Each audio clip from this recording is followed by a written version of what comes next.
Olá, Fernando. Olá, Cá estamos António. nós mais uma vez para esmiuçarmos aqui um capítulo do livro do Princípios, do Rei Dálio. E hoje, tu sugeriste pegarmos no tema, o tema 2 no livro, para quem quiser situar-se e para quem quiser seguir o índice um bocadinho. Utiliza o processo dos 5 passos para obter o que quer da vida. Sabes que eu começo logo com um problema, com um desafio aqui. Eu não sei se é o mesmo, mas a mim incomoda-me a ideia logo do obter o que quer da vida. Parece quase uma dica de sucesso simples e fácil. Então, olha, Ah, acho que é idêntico. A tua questão tem que ver com o obter da vida, a mim tem que ver com a receita dos 5 passos. Quase como se fosse aqui uma fórmula mágica que sim. nós implementamos 5 passos e depois este é o meu desafio, o teu desafio é e depois obtens tudo, obtens o tal sucesso. Sim. Então deixa-me, Parece aquelas revistas cor-de-rosa com os 7 passos para ser feliz ou algo muito simples. mas deixa-me ajudar o senhor. Deixa-me ajudar o senhor. Porque no fim, ele fala sobre isso. E no fim ele diz que tenha em mente que os 5 passos são iterativos. Quando completa um passo, terá adquirido informação que, muito provavelmente, o levará a modificar os outros passos. Portanto, não entendamos isto como um supra-sumo, os 5 passos, uma espécie de uma bíblia, uns mandamentos, que se nós de facto fizermos isto, vamos obter uma causa e efeito que é aquilo. Os 5 passos representam-se nesse gráfico na espiral e são momentos de quase de voltar abaixo para ganhar balanço, para voltar a subir mais alto, não é? Uma forma de nos potenciarmos e de ultrapassarmos os obstáculos. Os obstáculos serão quando a gente cai, não é? E quando a gente começa descendente para refletir e voltar a lançar-se com mais, já com reflexões e já com aprendizagens, não é? Uhum. Os 5 passos são: o primeiro tem que ver com objetivos, o segundo tem a ver com problemas, o terceiro diagnóstico, o quarto tem a ver com projeto e o quinto é execução e é sempre iterativo, como tu referes. Vamos falar um bocadinho de cada um deles, se calhar, Uhum. depois dele descrever os cinco Sim, passos. Ele fala aqui de uma coisa que eu vou voltar a seguir, vou trazer a seguir, porque eu acho que é das coisas mais importantes de todo este capítulo. E também, se calhar, uma das coisas mais importantes do livro. Tem a ver com a nossa vozinha interior. E logo na introdução deste princípio, ele fala aqui de que a partir do momento em que nós começamos a fazer qualquer coisa, é muito usual nós darmos-nos conta de desculpas que nós dizemos a nós próprios de como não é fácil, ou de não me parece justo, ou de não consigo fazer isso. E é engraçado perceber que estas desculpas não têm qualquer utilidade.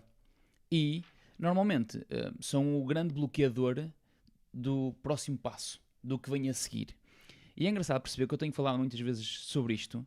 E eu ultimamente tenho ouvido e tenho lido um senhor que se chama Michael A. Singer. E ele fala muito desta questão da vozinha interior. E da. E o Rei Délio também fala aqui depois num outro capítulo mais à frente da luta entre o subconsciente e o consciente. E é engraçado perceber que esta vozinha interior, se tu pensares bem, é o maior, ou é a maior força que tu tens que te faz avançar ou que te puxa para trás. É muito mais usual ela te puxar para trás do que te fazer avançar.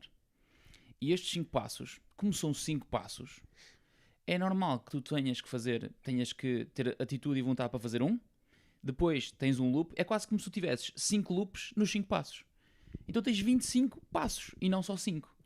E todos estes intervalos entre um passo e o outro, ou entre estes subpassos, são sempre um obstáculo. E esses obstáculos normalmente são os que nos fazem ter a tal vozinha interior, que é, olha, se calhar não consigo. é onde nós nos perdemos, É onde nós nos perdemos. onde gastamos a maioria do tempo e a energia de. Eu sobre isso tenho aqui, mas termina para eu não Não, te. mas eu até gostava de pegar naquilo que tu disseste agora, que é onde nós nos perdemos, para trazer o passo número 1, que é, como ele diz, ter objetivos claros. Eu tenho alguma dificuldade com a palavra objetivos. E permite-me mudar essa palavra para intenções.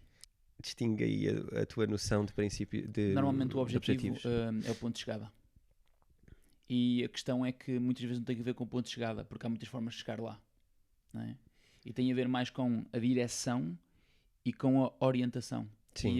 na minha opinião, pode ser só uma discussão de semântica no final do dia, mas a intenção dá-me essa direção pelo caminho e não pelo objetivo de chegada. Porque a verdade é que muitas vezes o objetivo que nós pensávamos que no início era o nosso objetivo, na verdade se calhar não é. Porque tu descobres, tens aqui o fluxo. Sim. Que afinal há coisas que não vão ser como nós pensávamos que iríamos ser. Então se calhar aqui esta execução vai ter mais um loop, vai ter mais um loop, vai ter mais um loop, e pelos diversos loops, afinal o ponto A não era aquele ponto que nós queríamos chegar, afinal é um ponto B que nós descobrimos a meio do percurso. E o nosso objetivo era o ponto A. Então, desculpa lá, que merda de objetivo é o ponto A, se de facto se calhar não é o ponto A? Tem mais que ver com direção. Tem mais que ver com quando nós estamos perdidos, nós sabemos a direção e não o ponto de chegada. E essa direção ajuda-nos a estarmos mais em sintonia com os nossos princípios e depois ajuda-nos também a escutar menos a vozinha interior. Porque a vozinha interior não se cala. Não se cala. É impossível calar essa vozinha interior, por mais que tu queiras fazer isso. E é engraçado perceber que quando tu tens esta capacidade de deixar de ouvir a vozinha interior e não estás focado num objetivo, mas sim em animar um conjunto de princípios que, por causa-consequência, têm uma intenção, eu acho que no final do dia, pelo menos o processo é mais smooth e tu tens menos dor em todo o processo. Mas nestes passos, outra coisa gira que eu não queria deixar de dizer, e eu sei que vamos para outro lugar e queria garantir, é a parte analítica disto. Ou seja, quando tu falaste da questão de quando surge um problema, nós somos sempre os coitados, ou estamos a pensar nisso, eu queria concretizar, para ver se tu concordas com isto também, que é focar-nos na consequência do problema e não na origem do problema. E quero dizer com isto o quê? Quando te acontece uma coisa e tu estás a dizer epá, tinha que ser a mim, isto tinha que me acontecer a mim, só a mim é que me acontece, isto não é justo, eu esforcei-me e foi-me acontecer isto a mim. Tu estás focado na tua dor e na consequência que vais ter, porque sabes que vai complicar. Sabes que vais ter uma data de outros processos que vão nascer ali e que vão-te ser difíceis. E o melhor, segundo os princípios e se tu os estiveres presentes, o melhor é o mais rapidamente fazermos o shift para o lado analítico, para o lado do porquê é que isto aconteceu, qual é a origem disto. Porque se nós ficarmos só na dor e na lamentação, como estávamos a falar, estamos na parte emocional do problema. E nós vamos sempre ter emoções, nós somos humanos e as pessoas nas estruturas continuam a ser pessoas, continuam a ter sentimentos, não é? Nas empresas.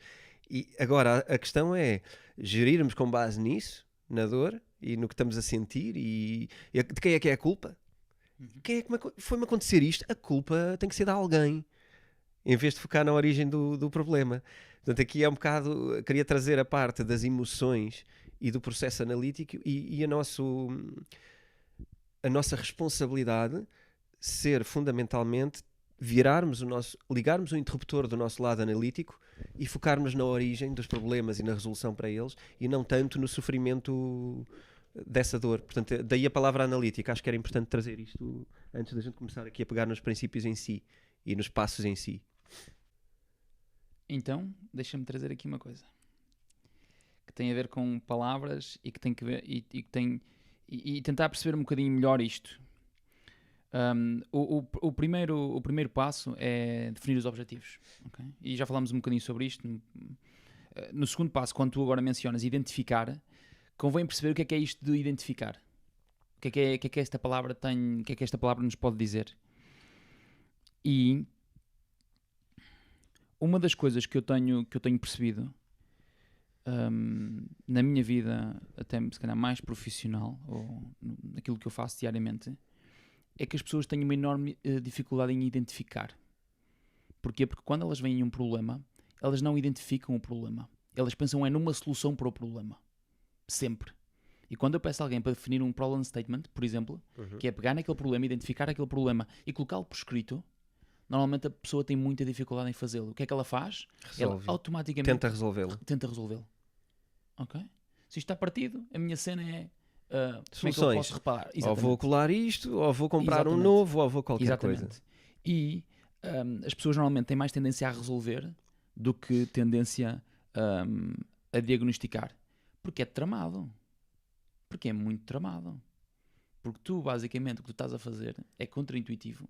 E aquilo que estás a dizer é: eu não vou resolver o problema, eu estou tranquilo com aquilo e estou interessado até em perceber melhor aquilo. E estou bem com isso. E tem a ver com aqui uma outra frase que ele diz, que pela tradução direta, eu depois fui ver a tradução direta e está de facto bem traduzido, mas o e não tolerar, e eu aqui já tenho um problema com o Ray Dalio, não é com a tradução, é com o Ray Dalio, eu tenho alguma dificuldade com este e não tolerar. Okay? Porque este e não tolerar entra em confronto e rapidamente em conflito. Sim. E tu, já é difícil, porque não é fácil, não é? Porque a tua vozinha já vai dizer que passar todo este processo já é difícil. O não tolerar ainda torna as coisas mais difíceis. Mas eu aí no não tolerar, eu também faço pausas quando apanho o não tolerar. Parece-me um regime ditador, ok? A verdade é que não é, e se nós absorvermos o todo, percebemos que, ok, o meu entendimento hoje, e à luz daquilo que ele é, e sobre todo o livro, é não tolerar na medida em que eu não vou fingir que não existe, em que eu não vou passar por ele de ânimo leve, em que eu não vou deixá-lo ali e dar uma voltinha ao lado, 2 passos ao lado e passo ao lado. Quando ele diz não tolerar, eu acho que é aquilo que nós chamamos, e eu uso essa expressão às vezes, que é pegar o touro pelos cornos. Estás a ver? Que é, está aqui um problema. E eu vou começar a destruí-lo lentamente. Vou começar a tirar-lhe camadas, a fazê-lo mais pequeno, a resolvê-lo, mas a entendê-lo. E eu acho que tem muito a ver com isto. Não tolerar não tem a ver com a forma como tu o fazes, tem a ver com a mentalidade com que tu o encaras. Que é, eu não vou aceitar que haja erros. Eu não vou achar que os erros têm que estar ali. Eles vão existir, e ele frisa, e nós também temos frisado sempre, os erros são parte do processo e são parte da aprendizagem. Não tolerá-los, eu acho que é a ideia de sabendo que eles existem, tentar encará-los e tentar sempre ir de frente com os erros. E às vezes isto acontece, eu até te ponho isto em forma de pergunta, não te acontece nas reuniões, às vezes tu estás e se tens um processo analítico, a ver alguém que de repente vive apressado, não é? Como a música do António Variações, que é uma música muito engraçada, que é a pressa de chegar, com pressa de chegar, que é o amanhã, tu estás sempre para o amanhã, mas tu fazes sempre o amanhã, tu nunca estás no agora e no hoje, então tu vais estar sempre a resolver e a dar saltos, em vez de perceber como é que este vaso partiu. Vou ver como é que ele se partiu, que é para tentar que não se parte outra vez. Depois eu arranjo, depois eu resolvo, mas para já eu quero perceber porque é que se partem vasos. O que é que andamos a fazer? Como é que nos movimentamos aqui para andarmos a partir vasos? E resolver a origem, não é? A questão é que o não tolerar muitas vezes pode não resolver a origem. E a única forma de tu resolveres a origem, na minha opinião, é aceitar. E se tu aceitares o problema desaparece. Normalmente, diria eu, muda de roupa. Muda eu acho que completamente muda de roupa. Então deixa de ser um problema. O não tolerar um problema pode distanciar de tu resolveres o problema. Conforme a atitude que tenhas. Então a minha dificuldade está em não tolerar. Tu preferias trocar a palavra tolerar por uma palavra de... Aceitar. A questão é que isto é muito de oitava acima. Tu tens a capacidade de aceitar todos os teus problemas, é do caraças, não é? E o não tolerar, no meu caso, muitas vezes a mim, afasta-me porque entramos logo em conflito com o não tolerar. Sim. E depois não é só isso. Depende dos problemas. Se for um problema emocional e relacional, o não tolerar vai fazer com que nós dois tenhamos uma capacidade muito grande de estar ao mesmo nível de linguagem para nós ultrapassarmos aquele problema. E se eu não tolero um problema que eu acho que tu tens, nós vamos nos separar muito rapidamente. E em relação, é muito difícil o não tolerar. Porque é demasiado analítico. Sim. Porque é 0 ou 1. Queres ser assim? Queres. Não queres. Adeus. Sabes como é que eu interpreto um bocado diferente? Eu concordo com o que estás a dizer e acho que o processo, quando é esse, é mesmo esse. Eu acho que é mesmo isso. Mas eu prefiro pensar que a interpretação correta para isto é não tolerar que o meu defeito seja um problema para nós. Estás a perceber? Ou seja, na nossa relação há esse obstáculo. E o não tolerar é, eu não vou tolerar que se estrague a amizade que eu tenho com o Fernando por causa desta discórdia num tema específico. Vamos lá falar sobre este tema para partilhar e vermos como é que a coisa é. E depois, eventualmente, pode haver outro tipo de consequências. Mas aí não és demasiado rígido? Talvez estejas com uma ambição muito grande em relação à sintonia. Acho que sim. Acho que sim. Estás a pôr a relação numa exigência muito elevada, num grau muito elevado. Eu acho que isto depois é tudo dosear coisas, não é? Porque se nós depois só vemos assim, e já falámos sobre visão 360 e sobre coisas dessas, eu acho que isto depois tem que haver aqui um bom senso, que é uma coisa muito difícil de definir. O que é o bom senso? Mas eu acho que isto são linhas gerais muito interessantes para nós nos cozermos. Vais falar ainda de objetivos? Queria distinguir os objetivos de uma coisa e eu acho isto tão Então fundamental. vai. Objetivos de desejos são coisas diferentes. Muito diferentes. São coisas muito E diferentes. não fáceis de identificar.